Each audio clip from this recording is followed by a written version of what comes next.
Subscribe the channel for more content. Finance Bill 2023. The Finance Bill 2023 was approved with amendments. About Finance Bill 2023. Key highlights of the bill.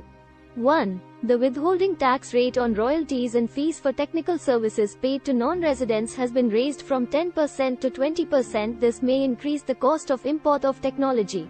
2. Options contracts will now attract 0.021% STT from 0.017% earlier, and futures will attract a levy of 0.0125%, up from 0.01%. 3. The Finance Bill has paved the way for setting up GST appellate tribunals across the country, with a principal bench in New Delhi and several state benches. 4. The tribunal will be headed by a former Supreme Court judge or a retired Chief Justice of a High Court. 5. The stock market has seen an increase in securities transaction tax, STT, on futures and options contracts from April 1, 2023. 6. It is to discourage excessive trade in F&O. Significance of the amendment. 1. This increase in STT will shore up revenues for the government. 2. The main idea behind this could be to discourage excessive trade in the F&O segment, where a large number of retail traders end up losing money, as per a recent SEBI study. 3. An incidental effect of this could be shifting the F&O trades to SGX, GIFT and other locations that do not attract such taxes for participants who have access to them. 4. REITs, Real Estate Investment Trusts, and InvITs, Infrastructure Investment Trusts. 5. The government has tweaked the budget proposal to tax distribution from business trusts as income from other sources. 6. Any amount received in excess of the issue price would be taxable as income.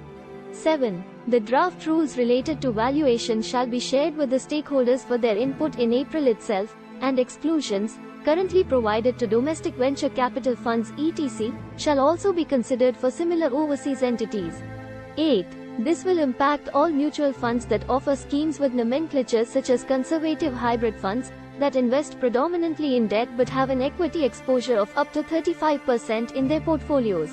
9. An arbitrage is being created right now where interest income from a debt mutual is not distributed and converted into long-term capital gains of 20% with indexation.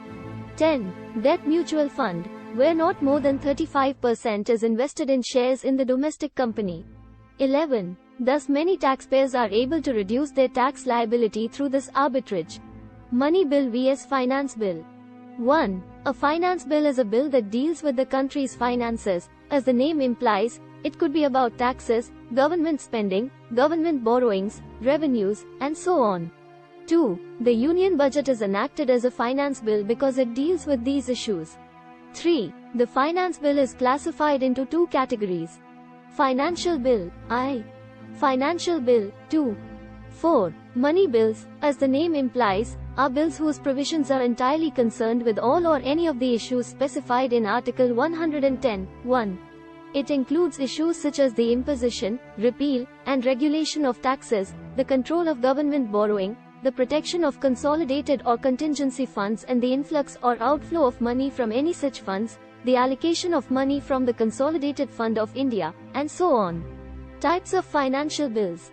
1. Financial bills, I. Article 117(1).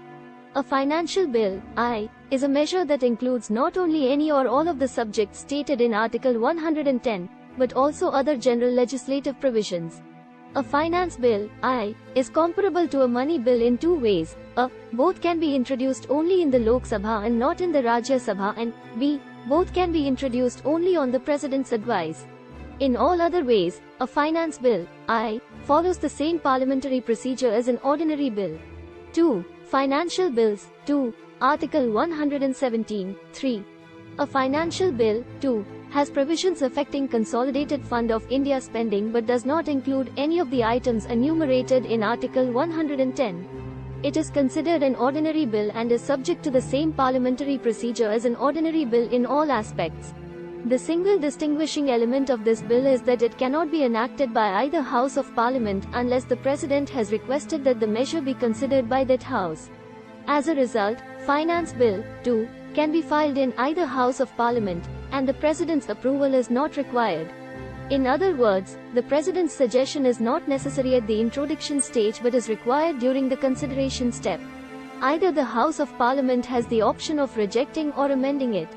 If the two houses disagree on such a law, the President might call a joint session of the two houses to break the stalemate.